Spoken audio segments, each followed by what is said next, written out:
तमाम खास मेहमान हमारे साथ जुड़ गए, उनका परिचय आपसे करा देते हैं। प्रेम शुक्ला जी हमारे साथ बीजेपी के प्रवक्ता जुड़ गए हैं, साथ ही दीपक झा जी कांग्रेस के प्रवक्ता हमारे साथ है, घनश्याम तिवारी जी समाजवादी पार्टी से हमारे साथ जुड़ेंगे अब से कुछ ही देर बाद, और जेडीयू के प्रवक्ता अभिषेक झा भी हमारे साथ जुड़ेंगे, संगीत रागी जी भी हमारे साथ बने हुए हैं। लेकिन सबसे पहले प्रेम शुक्ला जी आपका रुख करते हुए, जिस तरीके से राहुल गांधी ने पहले तमाम एग्जिट पोल के आंकड़ों को फर्जी बताया, उसके बाद हमने देखा एक प्रेस कॉन्फ्रेंस की गई बकायदा, उसमें भी इन तमाम आंकड़ों को फर्जी, बेकार, गलत, झूठा तमाम वो संज्ञाएं यूज की गई, जो कि ये कह रही हैं कि सभी के जो एग्जिट पोल्स हैं उनको कांग्रेस सिरे से नकार रही है।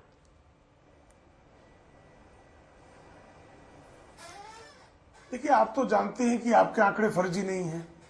उन आंकड़ों के पीछे एक विज्ञान है, और उसके लिए आपने बहुत बड़ी टीम जो है, आज तक ने जिस एक्सिस माई इंडिया को जब ये दायित्व सौंपा, तो एक्सिस माई इंडिया की बड़ी टीम जमीन पर गई, मतदाताओं से बात की और उसके आधार पर उन्होंने अनुमान लगाया है। अब राहुल गांधी जब दारुण पराभव का सामना उनके सामने दिखाई दे रहा है, तो इसके अलावा कह भी क्या सकते हैं। ये 4 जून 2024 को भी किसी न किसी को तो दोष देंगे, और मीडिया को तो लंबे समय से दोष दे रहे हैं।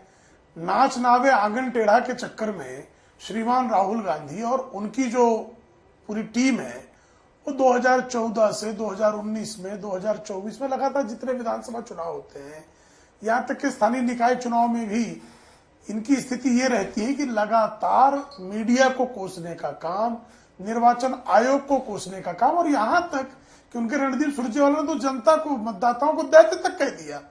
तो अब इनके पास जो है लोगों को कोसने के अलावा कुछ शेष नहीं बचा है, क्योंकि आत्मावलोकन करने के लिए भी आदमी में आत्मबल होना आवश्यक है। शब्दावली में मत जाइए, शब्दावली तो आपकी पार्टी की कौन सी सही है सर। लेकिन दीपक झा जी हमारे साथ जुड़े हुए हैं स्टूडियो में, कांग्रेस के प्रवक्ता हैं। आत्मावलोकन की बात कर रहा हूँ, कौन शब्दावली पे जा रहा हूँ भाई? ठीक है, मैं आत्मावलोकन की बात कर रहा हूँ, शब्दावली पर कुछ कहा ही नहीं है। दीपक जी, ये जो 297 का आंकड़ा राहुल गांधी ने दिया है, 295 नहीं, उसके बाद 97 का जयराम रमेश जी ने कहा कि 97 आ रही है, 295 राहुल गांधी ने खासतौर पर मूसेवाला के सॉन्ग का जिक्र करते हुए कहा।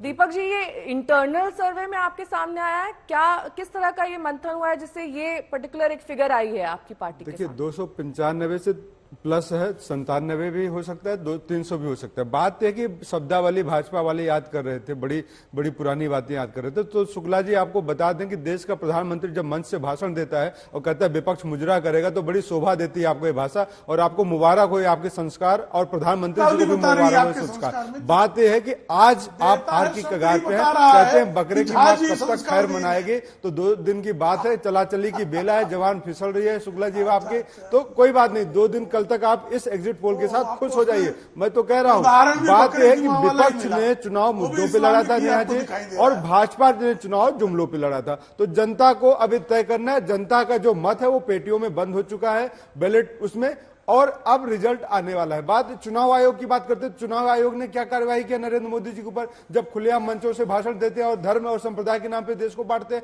क्या कार्रवाई किया चुनाव आयोग ने? जी, आपने मेरे सवाल का जवाब ही नहीं दिया, आप सीधे प्रेम शुक्ला जी पर फायर होने लगे। मध्य प्रदेश के सीएम मोहन यादव जी क्या कुछ कह रहे हैं, सुना देते हैं। मध्य प्रदेश और पूरे देश को बधाई देना चाहता हूं, खासकर आभार भी मानता हूं यशस्वी प्रधानमंत्री के नेतृत्व में, जैसा कि हमारा अभियान चला था, फिर एक बार मोदी सरकार, और जो अभी तक के रुझान आ रहे हैं वो रुझान अपने आप में अत्यंत आनंददायी भी हैं, और वैसे तो पूर्व प्रतीक्षित है।